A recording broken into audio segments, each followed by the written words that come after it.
ಎಲ್ರಿಗೂ ನಮಸ್ಕಾರ. ಥ್ರಿಲ್ಲರ್ಗೆ ಸಾಕ್ಷಿಯಾಗಿದೆ ಡೆಲ್ಲಿ ಸ್ಟೇಡಿಯಂ. ಇವತ್ತು RCB ವುಮೆನ್ಸ್ ಮತ್ತು ಡೆಲ್ಲಿ ಕ್ಯಾಪಿಟಲ್ಸ್ ವುಮೆನ್ಸ್ ತಂಡದ ಪಂದ್ಯವು ಕೊನೆಯ ಬಾಲ್ನವರೆಗೂ ಡಿಸೈಡ್ ಆಗಿರಲಿಲ್ಲ ಯಾರ ಕಡೆ ಇದೆ ಮ್ಯಾಚ್ ಅಂತ.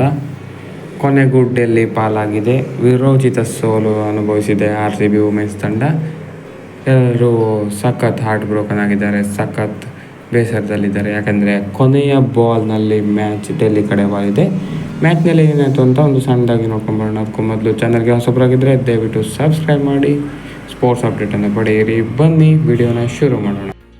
ಈ ಬಾರಿ ವುಮೆನ್ಸ್ ಪ್ರೀಮಿಯರ್ ಲೀಗಲ್ಲಿ ನಮಗೆ ಥ್ರಿಲ್ಲರ್ ಮೇಲೆ ಥ್ರಿಲ್ಲರ್ ನೋಡೋಕ್ಕೆ ಸಿಗ್ತಾ ಇದೆ. ನಿನ್ನೆ ಒಂದು ಥ್ರಿಲ್ಲರ್ ಮ್ಯಾಚ್ ಎಂಡ್ ಆಗಿದ್ದರೆ ಇವತ್ತು ಕೂಡ ಒಂದು ಥ್ರಿಲ್ಲರ್ ಮ್ಯಾಚ್ಗೆ ನಮ್ಮ RCB ಕೂಡ ಸಾಕ್ಷಿಯಾಗಿದೆ. ಡೆಲ್ಲಿ ವಿರುದ್ಧದ ಪಂದ್ಯದಲ್ಲಿ ಕೊನೆಯ ಬಾಲ್ನಲ್ಲಿ ಡೆಲ್ಲಿ 1 ರನ್ಗಳಿಂದ ಗೆಲುವನ್ನು ಸಾಧಿಸಿದೆ. ಮೊದಲು ಡೆಲ್ಲಿ ಟಾಸ್ ಗೆದ್ದು ಬ್ಯಾಟಿಂಗ್ ಮಾಡಿದರೆ ಡೆಲ್ಲಿ ತಂಡಕ್ಕೆ ಅತ್ಯುತ್ತಮ ಆರಾಮ ದೊರೆಯಿತು. ಶಫಾಲಿ ವರ್ಮಾ ಮತ್ತು ಮ್ಯಾಗ್ಲೆನಿಂಗ್ ಅತ್ಯುತ್ತಮ ಅಡಿಪಾಯ ಹಾಕಿಕೊಟ್ಟರು. ನಂತರ ಶಫಾಲಿ ವರ್ಮಾ ಅವರ ವಿಕೆಟನ್ನು ಆಶೀಶ್ ಓಪನ್ ಅವರು ಪಡೆದರು. ಅದರ ಬಳಿಕ ಮ್ಯಾಗ್ಲೆನಿಂಗ್ ಕೂಡ ಶ್ರೇಯಾಂಕ ಪಾಟೀಲ್ ಅವರಿಗೆ ಔಟ್ ಆದರು. ಹೀಗೆ ಸ್ವಲ್ಪ ಮೊಮೆಂಟಮ್ ಶಿಫ್ಟ್ ಆಗ್ತಾಯಿದೆ ಅನ್ನೋಷ್ಟರಲ್ಲಿ ಜೆಮಿಮಾ ರೋಡ್ರಿಗ್ಸ್ ಅತ್ಯುತ್ತಮ ಇನ್ನಿಂಗ್ಸ್ ಆಡಿದರು. ಅವರಿಗೆ ಆಲಿಸ್ ಕ್ಯಾಪ್ಸಿ ಅವರು ಕೂಡ ಸಖತ್ ಸಾಥ್ ನೀಡಿದರು. ಇವರಿಬ್ಬರ ಪಾರ್ಟ್ನರ್ಶಿಪ್ ನೆರವಿನಿಂದ 150 ಗಡಿ ದಾಟಿಸಿದ್ರು ಡೆಲ್ಲಿ ಕ್ಯಾಪಿಟಲ್ಸ್. ಅತ್ಯುತ್ತಮ ಜೊತೆ ಆಟ ಬಂತು ಇವರಿಬ್ಬರ ನಡುವೆ. ನಂತರ ಕನ್ನಡತಿ ಶ್ರೇಯಾಂಕ ಪಾಟೀಲ್ ಅವರು ಮ್ಯಾಜಿಕ್ ಮಾಡಿದರು. ಜೆಮಿಮಾ ರೋಡ್ರಿಗ್ಸ್ ಮತ್ತು ಆಲಿಸ್ ಕ್ಯಾಪ್ಸಿ ಇಬ್ಬರನ್ನು ಕೂಡ ಅವರೇ ಔಟ್ ಮಾಡಿದರು.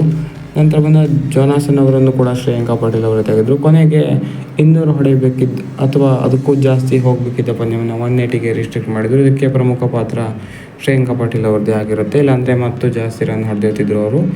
ಯಾಕಂದರೆ ಎಲ್ಲ ಸೆಟ್ ಬ್ಯಾಟರ್ಸೇ ಇದ್ದರು. ಪ್ರಾಬಬ್ಲಿ ಮತ್ತು ಒಂದು 15-20 ರನ್ ಜಾಸ್ತಿ ಹೊಡೆದಿರ್ತಿದ್ರೇನೋ. ಶ್ರೇಯಾಂಕ ಪಾಟೀಲ್ ಅವರು ಅದನ್ನು ರಿಸ್ಟ್ರಿಕ್ಟ್ ಮಾಡಿ 181ಕ್ಕೆ ತೆಗೆದು 182 ರನ್ಗಳ ಮೊತ್ತವನ್ನು ಬೆನ್ನತ್ತಿದ RCB ವುಮೆನ್ಸ್ ತಂಡಕ್ಕೆ ಆರಂಭಿಕ ಆಘಾತವಾಯಿತು. ಸ್ಮೃತಿ ಮಂದಣ್ಣ ಅವರು 5 ರನ್ ಗಳಿಸಿ ಔಟ್ ಆದರು. ಬಿಗ್ ವಿಕೆಟ್ ಅದು. ಈ ಸೀಸನಲ್ಲಿ ಸಖತ್ತಾಗಿ ಆಡ್ತಾ ಇದ್ದಾರೆ ಇವರು. ಮಾಲಿನ್ ನ್ಯೂಕ್ಸ್ ಅವರು ಓಪನಿಂಗ್ ಬಂದಿದ್ದರು. ಅವರು ಆಲಿಸ್ ಪೆರೆ ಜೊತೆ ಕೂಡ ಸ್ವಲ್ಪ ಪಾರ್ಟ್ನರ್ಶಿಪ್ ಬಿಲ್ಡ್ ಆಯಿತು. ಇವಿಬ್ಬರು ಸಖತ್ ಪಾರ್ಟ್ನರ್ಶಿಪ್ ಮಾಡಿದರು. 2ನೇ ವಿಕೆಟ್ಗೆ 80 ರನ್ಗಳ ಜೊತೆ ಆಟ ಮಾಡಿದರು. ಅನ್ಫಾರ್ಚುನೇಟ್ಲಿ ಆಲಿಸ್ ಪೆರೆ ಅವರು run out ಆಗಿಬಿಟ್ರು.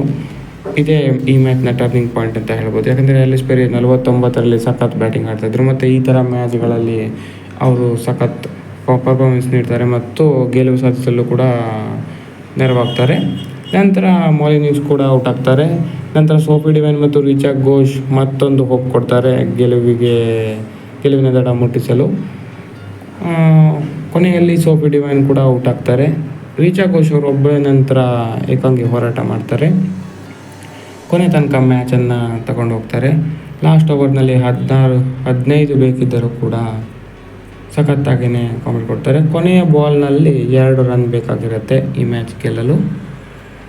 Unfortunately Richa Ghosh ಅವರು ರನ್ ಔಟ್ ಆಗಿಬಿಡ್ತಾರೆ. ಇಲ್ಲಾಂದರೆ ಈ ಮ್ಯಾಚ್ ಖಂಡಿತವಾಗ್ಲೂ ನಮ್ಮ ಕಡೆನೇ ಇರ್ತಾಯಿತ್ತು. ಒಂದು ಥ್ರಿಲ್ಲರ್ ನೋಡೋಕ್ಕೆ ಸಿಕ್ತು ನಮಗೆ. WPLನಲ್ಲಿ ಥ್ರಿಲ್ಲರ್ ಮೇಲೆ ಥ್ರಿಲ್ಲರ್ ಬರ್ತಾಯಿದೆ. ಈಗ RCB ತುಂಬ ಕಷ್ಟ ಆಗಿದೆ. ಯಾಕಂದರೆ ಪಾಯಿಂಟ್ಸ್ ಟೇಬಲ್ನಲ್ಲಿ ಮತ್ತೊಂದು ಮ್ಯಾಚ್ ಗೆಲ್ಲಬೇಕಾಗತ್ತೆ ನಾವು ಪ್ಲೇ ಆಫ್ಗೆ ಹೋಗಲು. ಹಾಗೆಯೇ UP ಕೂಡ ಸೋಲ್ಬೇಕಾಗತ್ತೆ. ಈಗ ಸ್ವಲ್ಪ ಟಫ್ ಆಗಿದೆ ಕ್ವಾಲಿಫಿಕೇಷನ್ ಸಿನಾರಿಯೋ ಮತ್ತು UP ಮೇಲೆ ಡಿಪೆಂಡ್ ಆಗಿರಬೇಕು ನಾವು. ಅಥವಾ ನೆಕ್ಸ್ಟ್ ಮ್ಯಾಚನ್ನು ಹೈಯರ್ ನೆಟ್ ರನ್ ರೇಟಿಂದ ಗೆಲ್ಲಬೇಕಾಗತ್ತೆ. ಹೋಪ್ ಈ ಮ್ಯಾಚ್ ಮುಂದಿನ ಮ್ಯಾಚ್ ಗೆಲ್ತಾರೆ ಅಂತ ಅನಿಸುತ್ತೆ. ನೋಡೋಣ ಏನಾಗುತ್ತೆ ಅಂತ. ಹೆಚ್ಚಿನ ವಿಡಿಯೋಗಾಗಿ ಸಬ್ಸ್ಕ್ರೈಬ್ ಮಾಡಿದ್ದೆ.